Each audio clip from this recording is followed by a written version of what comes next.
Abraham built an altar there and arranged the wood on it. He bound his son Isaac and laid him on the altar on top of the wood. Then he reached out his hand and took the knife to slay his what? That's a weird place to begin. How did we get there? How do we get to that point? Maybe we go back and it says, do not be afraid, Abram. I am your shield, your very great reward. How many of us in our lives get to a certain point when we get to this point in our life and everything seems to be going crazy and we have to ask ourselves and stop, how did we get here? Well, what led up to this point? Why is this going on? And then for some of us, we've got to go back, right?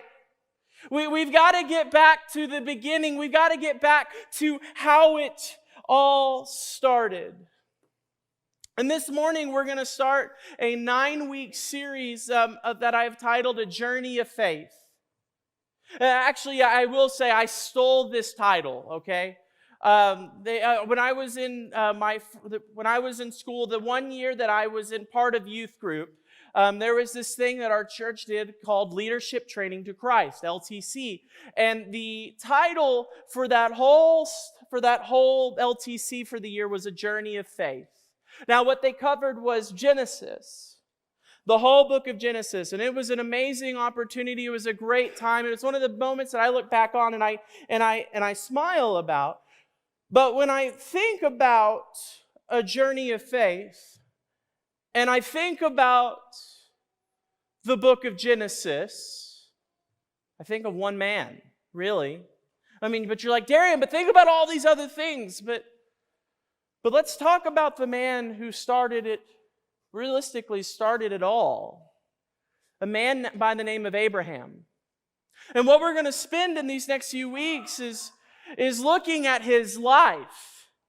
And what I believe is going to happen is we're looking and we're exploring and we're trying to understand and see the life of this man as you will find yourself in different points of his life. And as many of you have read and know the story of Abraham, you know there's a lot of highs, but there's also a lot of lows. And isn't that faith?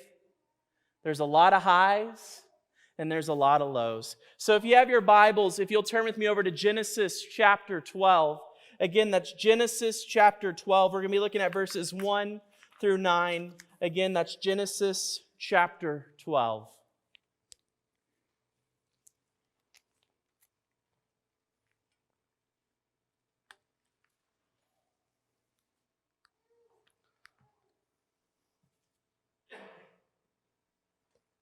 The Lord had said to Abram, "Go from your country, your people, and your father's household to a land that I will show you.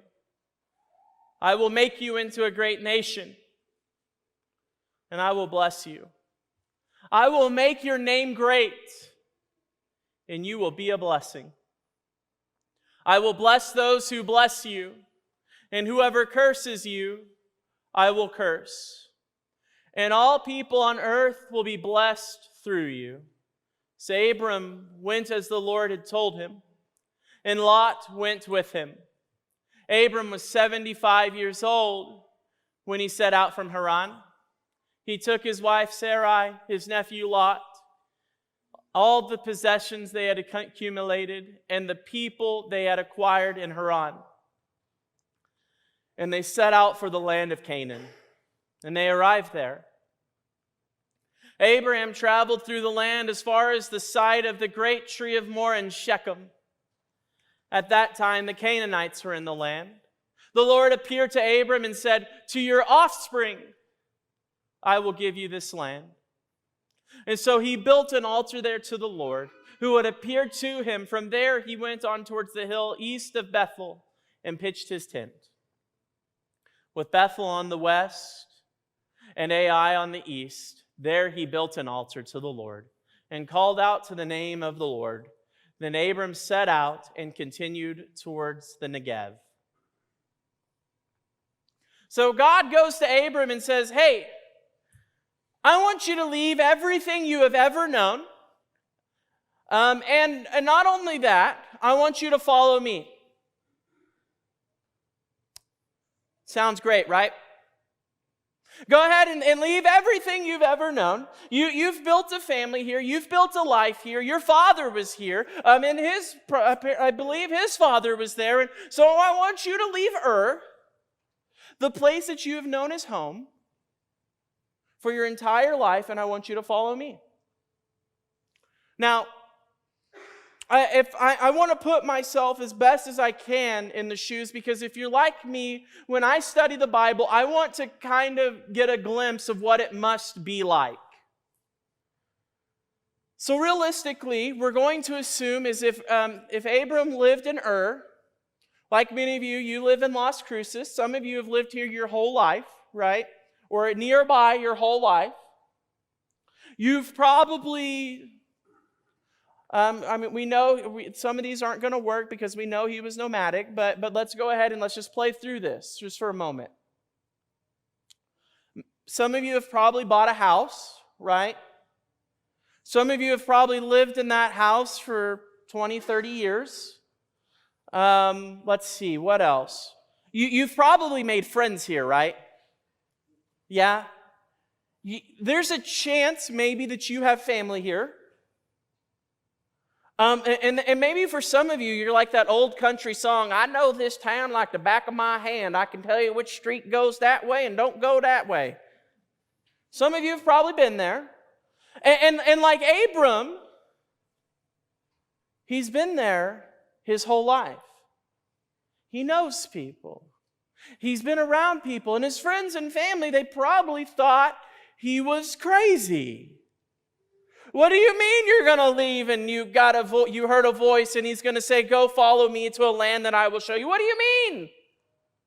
Do you realize you're talking crazy right now? That's not a good idea. And they probably started having questions and conversations with him are you sure this is the right move? Are you sure this is what you need to be doing right now? Are you sure? Abram, let's be honest, the Bible's pretty clear, plain and clear. He's 75 years old, okay? He's not young anymore, all right? I believe that is at least the age to be on Medicare, okay? All right, so he's kind of old here. And yet they're telling him, are you sure this is the right move?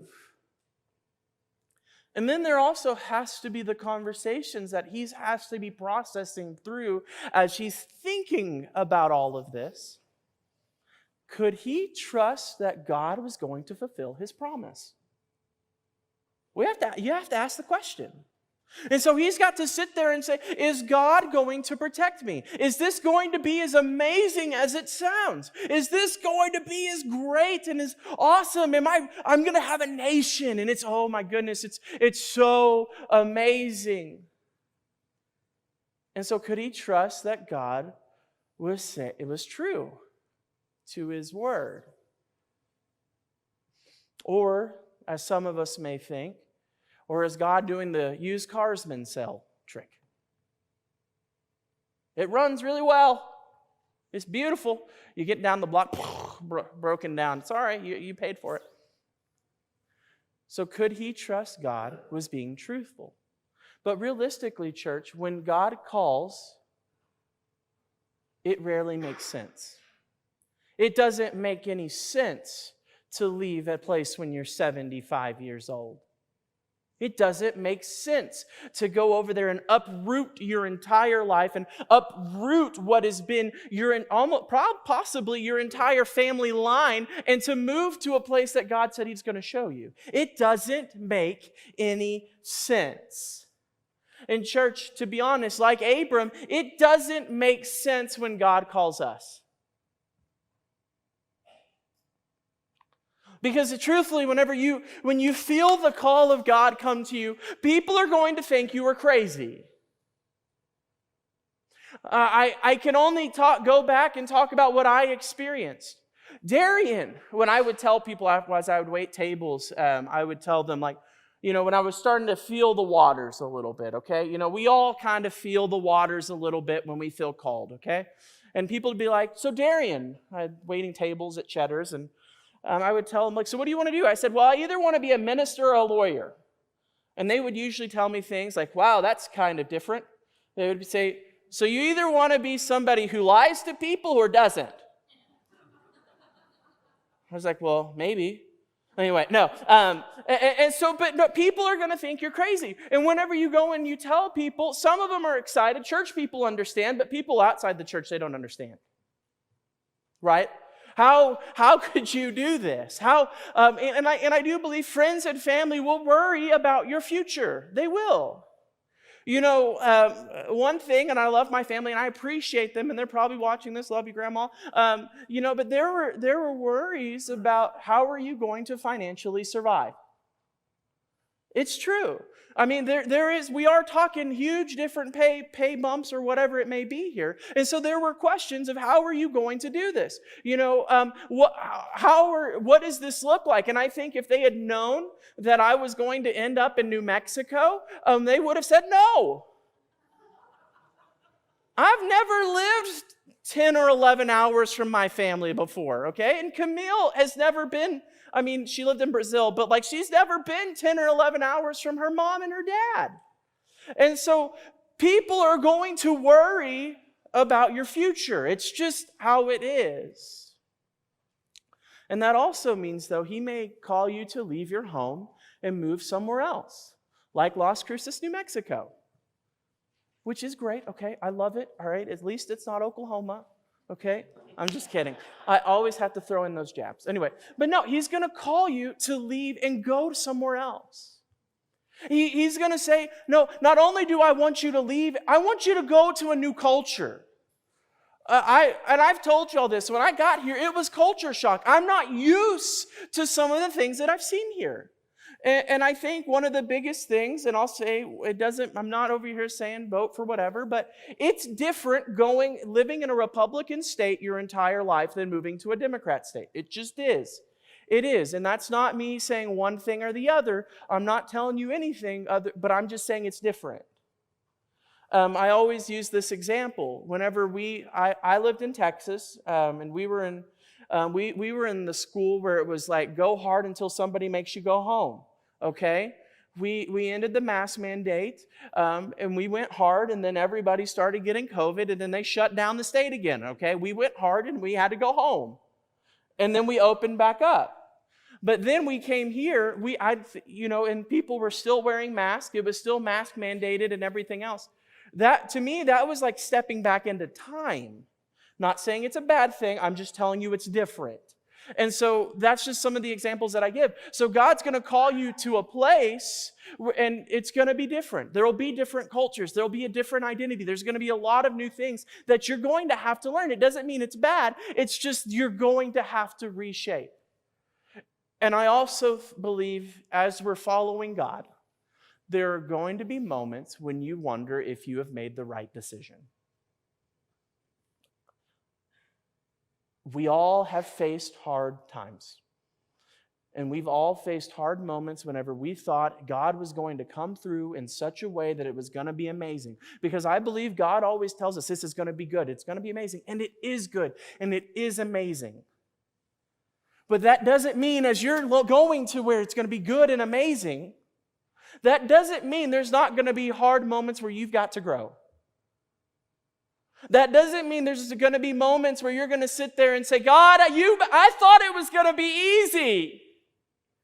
I thought that you were going to provide and it was going to make sense and it was going to be awesome. But right now, God, I don't even know if I'm doing the right thing.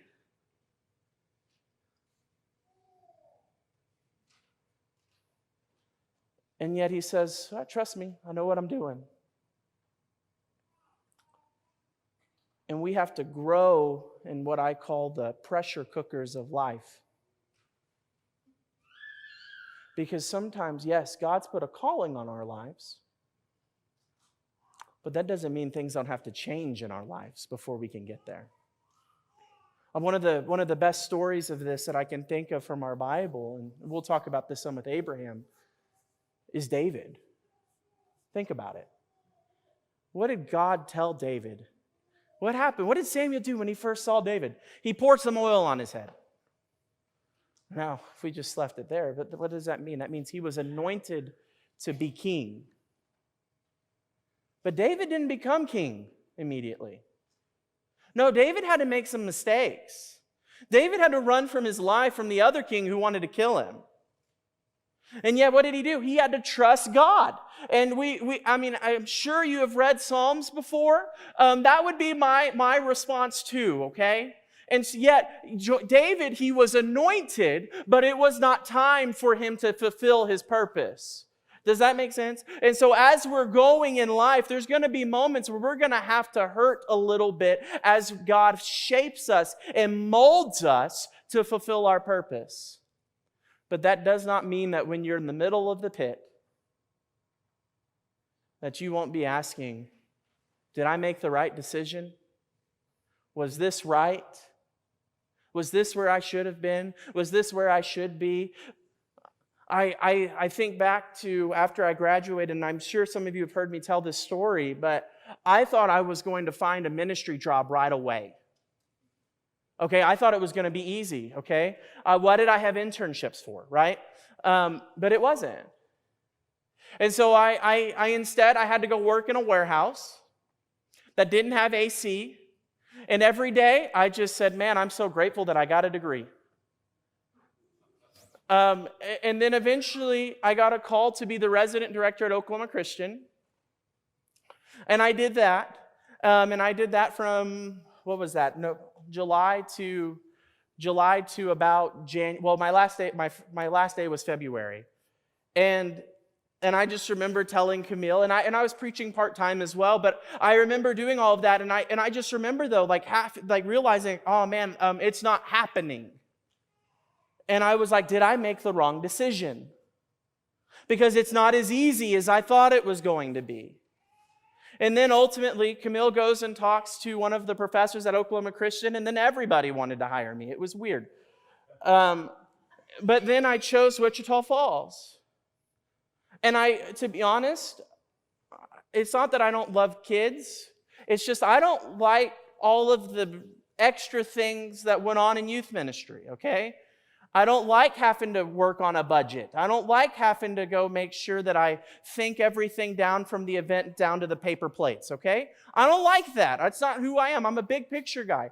I didn't like that. I didn't like the politics that came with that. And I kept telling her, like, Camille, I don't want to do this. I didn't like it. I'll just be honest. I didn't. And then what happens is eventually, I have a conversation with one of the ministers, and he says, Darian, you're ready.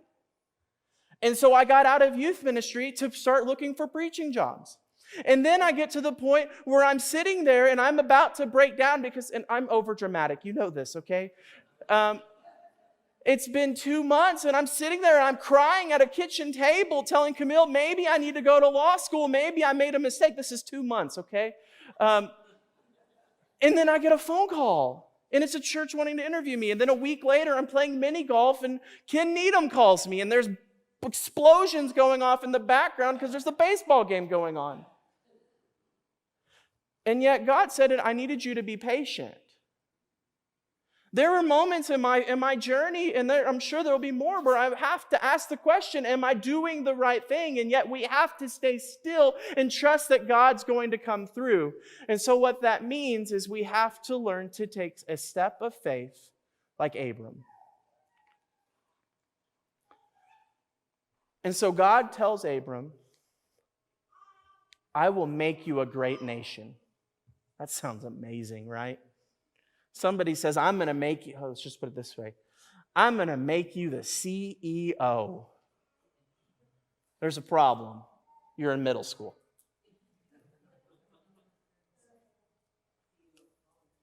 Yeah, but think about it. I'm going to make you a great nation, but there's a problem. To be a great nation, that kind of means, especially in this line of thinking and everything else, I'm going to make you into a great nation. There's a problem. Usually, if you're going to have enough people in your family to be a great nation, you kind of have to have something. It's called children. And so God says, I'm going to make you into a great nation, but there's one problem. Abram doesn't have kids. But he goes over there and he says, not only am I going to make you into this great nation, I'm going to watch over you and protect you.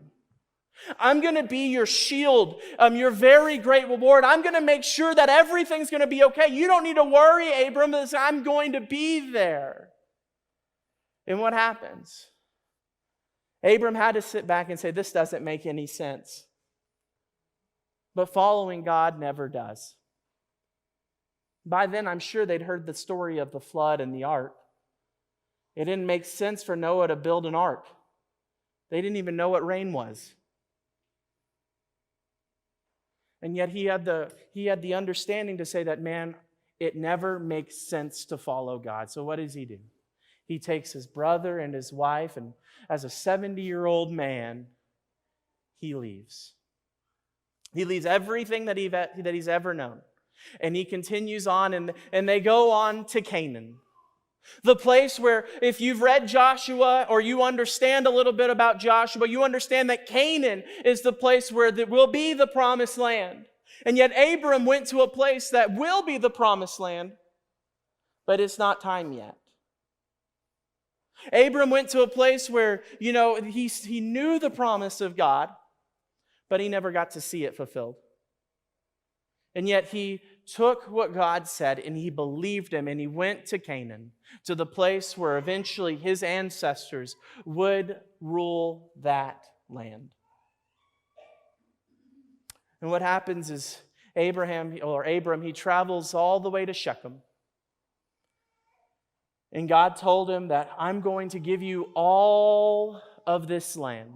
Everything that you see, everything that you're stepping on, that is going to be the nation. This is going to be your land. This is my promise. This will be God's covenant to Abram. And so what does Abram do? Is he builds an altar there. And he builds an altar at this great tree of Moreh. And I love this because there's another important event that happens at this great tree. It's after the conquest is finished. And Joshua is there, and he's meeting with all the tribes.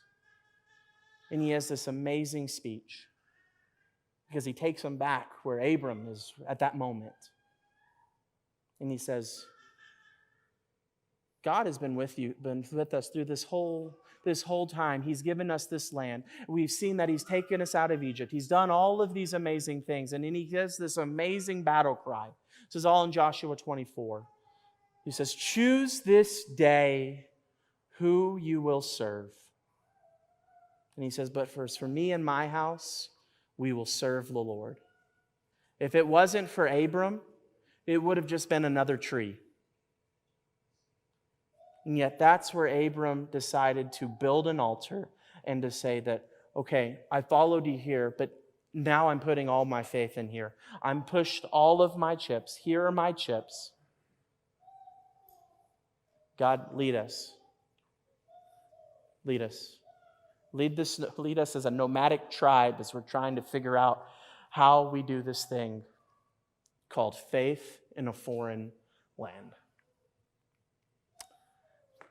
And so, when God places a calling on our lives, we must trust and follow Him wherever He leads us. And what that means is we all have a Genesis somewhere. In other words, there's a beginning for all of us. There's been a moment where we all had to begin, and for some of you, maybe that beginning is today. But for others, I'm talking to a lot of people who've been in the faith for a while. I got to ask the question, do you remember the moment when you accepted Christ and you began your journey of faith? Do you remember the beginning? Do you remember how excited you were about this newfound relationship and this newfound faith in Christ? Do you remember it? I remember mine. I remember my baptism, and I remember Rusty, the youth minister, coming up and saying, "Don't put your foot on the microphone. It's a one-way trip to heaven," okay? I remember it. And I remember being so excited about God. I remember going through and getting to tell others about Christ. Man, I was so happy and I was just so excited about everything that God was going to do. But we also remember the problems. You remember the trials. You remember the hurt. And you remember the portions of that journey that you wish God could have done it a different way. If there was any other way. But if you think about it, if you hadn't gone through it, if you hadn't faced that, you wouldn't be who you are today. See, I believe the struggles and the trials and the tribulations of our life form us and mold us into the believers that God is calling us to be. Yeah, you wouldn't wish that on anybody, and you wish that you could go back and erase those things, right? Because it's not easy. It wasn't easy. And yet God still used that to shape you to be who you are right now.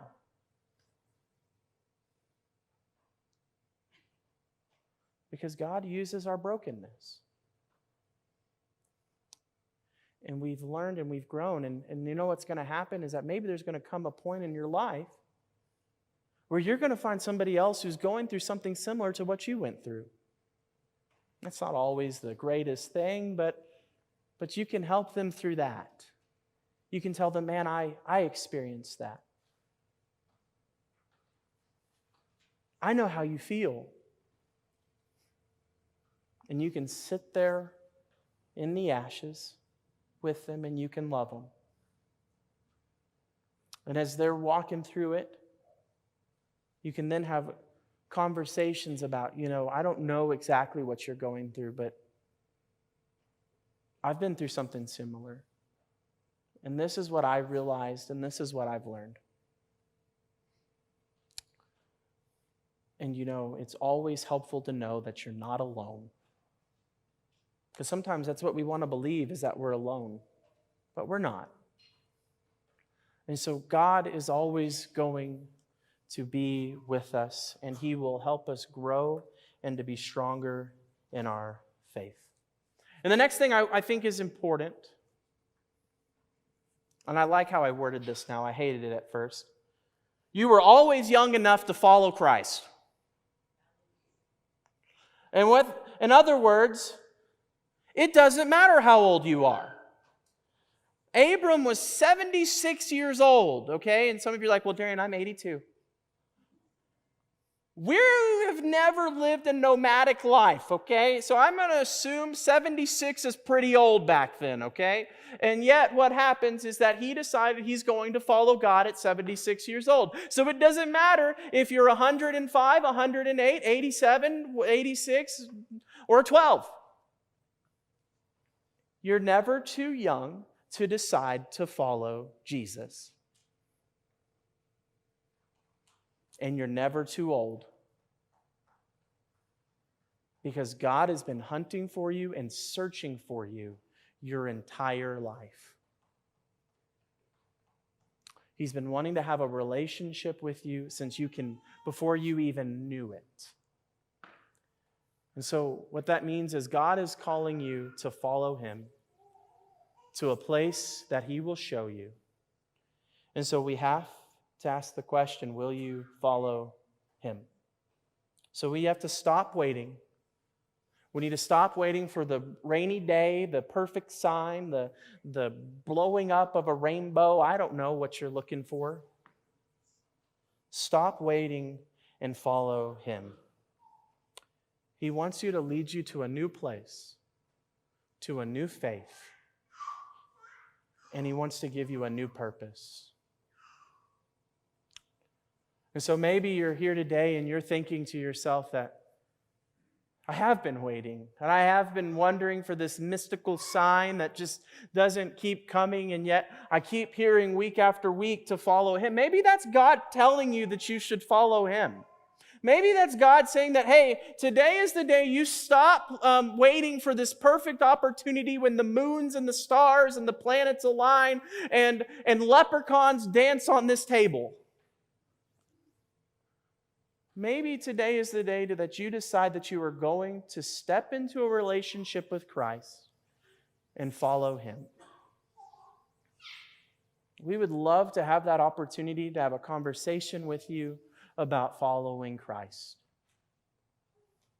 And if you want to make that official today, we can remove the covers on the baptistry, and you can step into the waters of baptism for the forgiveness of your sins and start on that new journey of faith today. Or maybe you're here today and you feel like you've had this calling on your life and you don't know what to do. And maybe you want to just talk to somebody, and as we all start processing what's going on and what that call is, maybe we can do that. We would love to sit down and pray with you. We would love to talk with you and talk about maybe what those next steps are. What does that mean? I think back to before Paul went on his first missionary journey. If you remember the text, they're all together and they're praying. And then what happens is they set apart Paul and Barnabas and they go out on a missionary journey. Maybe God is calling you to a place to learn how to serve in this community or in another community that He's trying to lead you. We would love to pray with you, and maybe we can strive to discern what God's calling is on your life.